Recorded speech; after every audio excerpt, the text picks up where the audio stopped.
The transition of Juan Romero, Howard Phillips Lovecraft, of the events which took place at the Norton Mine on October 18 and 19, 1894, I have no desire to speak. A sense of duty to science is all that impels me to recall, in the last years of my life, scenes and happenings fraught with a terror doubly acute because I cannot wholly define it. But I believe that before I die I should tell what I know of the, shall I say, transition, of Juan Romero.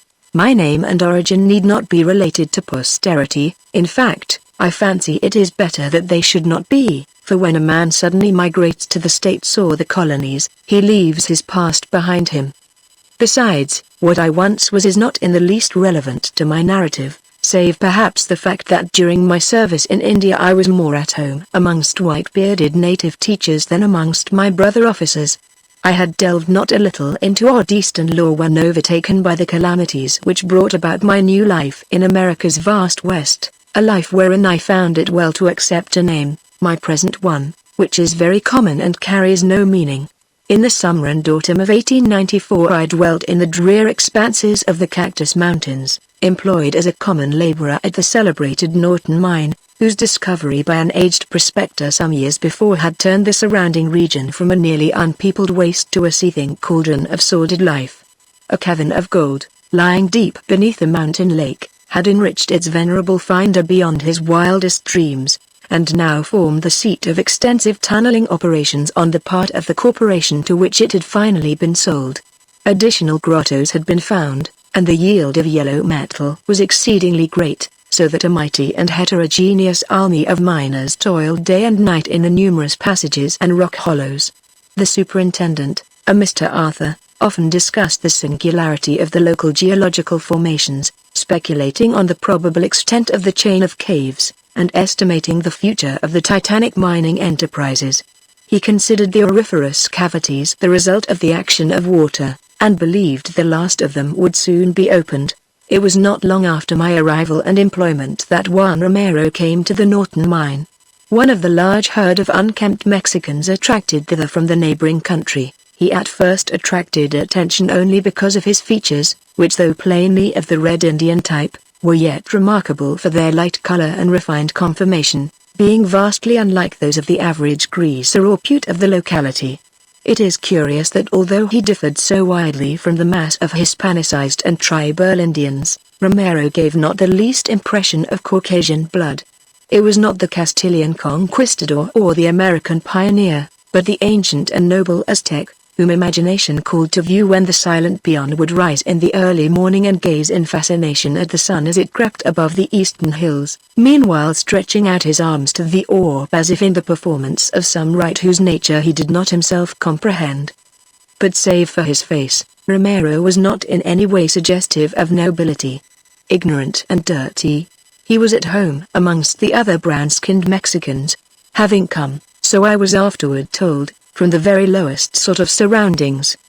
He had been found as a child in a crude mountain hut, the only survivor of an epidemic which had stalked lethally by. Near the hut, close to a rather unusual rock fissure, had lain two skeletons, newly picked by vultures, and presumably forming the sole remains of his parents. No one recalled their identity, and they were soon forgotten by the many. Indeed, the crumbling of the adobe hut and the closing of the rock fissure by a subsequent avalanche had helped to efface even the scene from recollection. Reared by a Mexican cattle thief who had given him his name, Juan differed little from his fellows. The attachment which Romero manifested toward me was undoubtedly commenced through the quaint and ancient Hindu ring which I wore when not engaged in active labor. Of its nature, and manner of coming into my possession, I cannot speak. It was my last link with a chapter of my life forever closed, and I valued it highly. Soon I observed that the odd-looking Mexican was likewise interested, eyeing it with an expression that banished all suspicion of mere covetousness. Its hoary hieroglyphs seemed to stir some faint recollection in his untutored but active mind, though he could not possibly have beheld their like before. Within a few weeks after his advent, Romero was like a faithful servant to me, this notwithstanding the fact that I was myself but an ordinary miner. Our conversation was necessarily limited. He knew but a few words of English, while I found my Oxonian Spanish was something quite different from the patois of the peon of New Spain. The event which I am about to relate was unheralded by long premonitions. Though the man Romero had interested me, and though my ring had affected him peculiarly, I think that neither of us had any expectation of what was to follow when the great blast was set off. Geological considerations had dictated an extension of the mine directly downward from the deepest part of the subterranean area, and the belief of the superintendent that only solid rock would be encountered had led to the placing of a prodigious charge of dynamite. With this work Romero and I were not connected, wherefore our first knowledge of extraordinary conditions came from others. The charge, heavier perhaps than had been estimated, had seemed to shake the entire mountain. Windows in shanties on the slope outside were shattered by the shock, whilst miners throughout the nearer passages were knocked from their feet. Jewel Lake, which lay above the scene of action, heaved as in a tempest. Upon investigation it was seen that a new abyss yawned indefinitely below the seat of the blast, an abyss so monstrous that no handy line might fathom it, nor any lamp illuminate it. Baffled, the excavators sought a conference with the superintendent, who ordered great lengths of rope to be taken to the pit, and spliced and lowered without cessation till a bottom might be discovered. Shortly afterward the pale-faced workmen apprised the superintendent of their failure. Firmly though respectfully, they signified their refusal to revisit the chasm or indeed to work further in the mine until it might be sealed. Something beyond their experience was evidently confronting them, for so far as they could ascertain, the void below was infinite. The superintendent did not reproach them. Instead, he pondered deeply, and made plans for the following day. The night shift did not go on that evening. At 2 in the morning a lone coyote on the mountain began to howl dismally. From somewhere within the works a dog barked an answer, either to the coyote, or to something else. A storm was gathering around the peaks of the range, and weirdly shaped clouds scudded horribly across the blurred patch of celestial light which marked a gibbous moon's attempts to shine through many layers of cirrostratus vapors. It was Romero's voice, coming from the bunk above, that awakened me, a voice excited and tense with some vague expectation I could not understand. Madre de Dios, el sonido, oiga vd, lo ovd, señor, that sound. I listened, wondering what sound he meant. The coyote, the dog, the storm, all were audible. The last named now gaining ascendancy as the wind shrieked more and more frantically. Flashes of lightning were visible through the bunkhouse window. I questioned the nervous Mexican, repeating the sounds I had heard. El coyote, el perro, el viento. But Romero did not reply. Then he commenced whispering as in awe.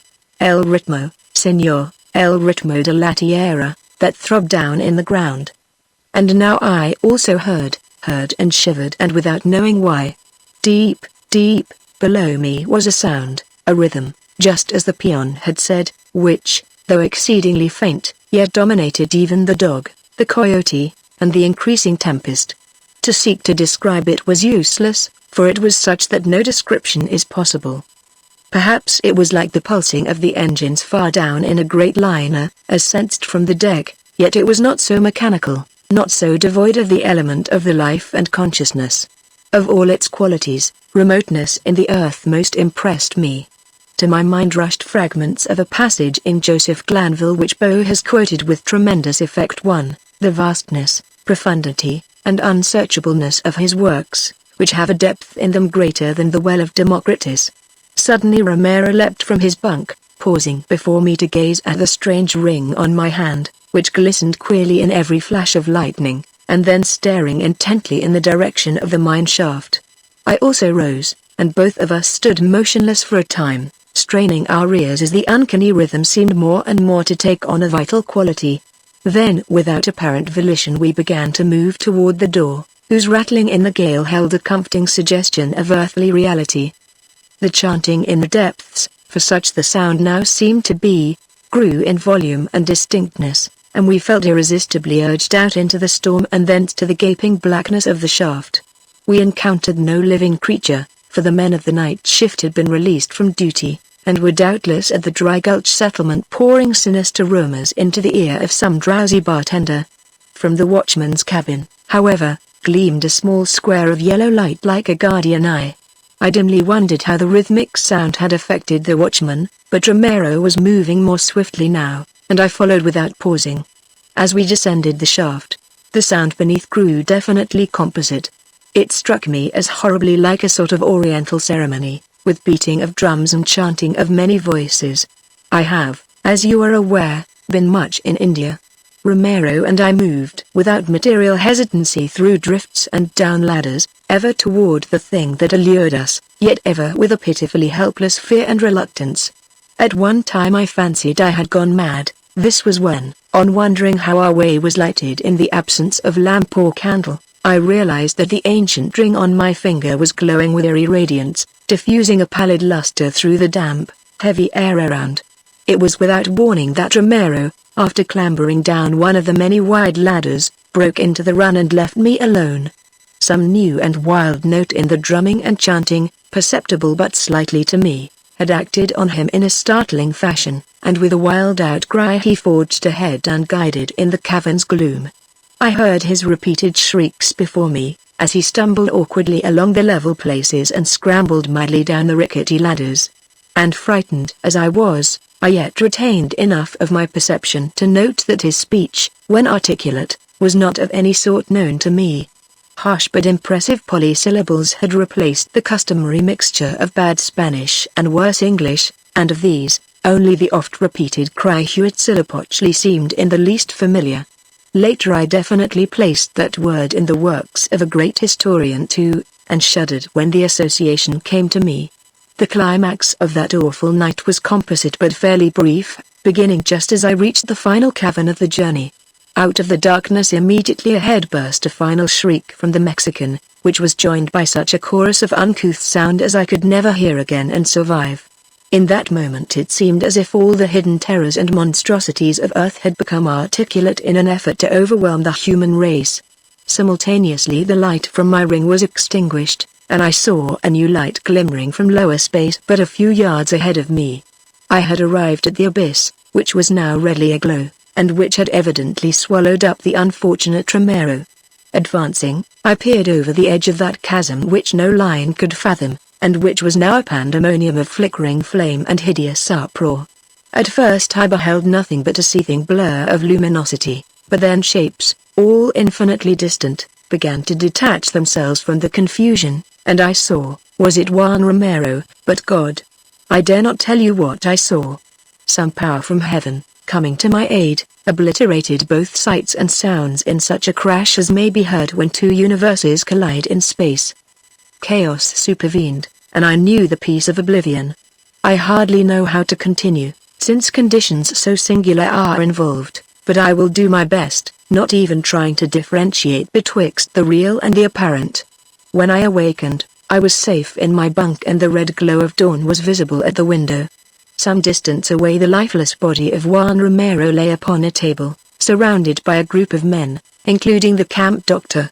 The men were discussing the strange death of the Mexican as he lay asleep, a death seemingly connected in some way with the terrible bolt of lightning which had struck and shaken the mountain. No direct cause was evident, and an autopsy failed to show any reason why Romero should not be living. Snatches of conversation indicated beyond a doubt that neither Romero nor I had left the bunkhouse during the night, that neither of us had been awake during the frightful storm which had passed over the cactus range. That storm, said men who had ventured down the mine shaft, had caused extensive caving in, and had completely closed the deep abyss which had created so much apprehension the day before. When I asked the watchman what sounds he had heard prior to the mighty thunderbolt, he mentioned the coyote, a dog, and the snarling mountain wind, nothing more. Nor do I doubt his word. Upon the resumption of work, Superintendent Arthur called upon some especially dependable men to make a few investigations around the spot where the gulf had appeared. Though hardly eager, they obeyed, and a deep boring was made. Results were very curious. The roof of the void, as seen when it was open, was not by any means thick, yet now the drills of the investigators met what appeared to be a limitless extent of solid rock. Finding nothing else, not even gold, the superintendent abandoned his attempts, but a perplexed look occasionally steals over his countenance as he sits thinking at his desk. One other thing is curious. Shortly after waking on that morning after the storm, I noticed the unaccountable absence of my Hindu ring from my finger. I had prized it greatly, yet nevertheless felt a sensation of relief at its disappearance. If one of my fellow miners appropriated it, he must have been quite clever in disposing of his booty, for despite advertisements and a police search, the ring was never seen again. Somehow I doubt if it was stolen by mortal hands, for many strange things were taught me in India. My opinion of my whole experience varies from time to time. In broad daylight, and at most seasons I am apartment to think the greater part of it a mere dream, but sometimes in the autumn, about 2 in the morning when the winds and animals howl dismally, there comes from inconceivable depths below a damnable suggestion of rhythmical throbbing. And I feel that the transition of Juan Romero was a terrible one indeed.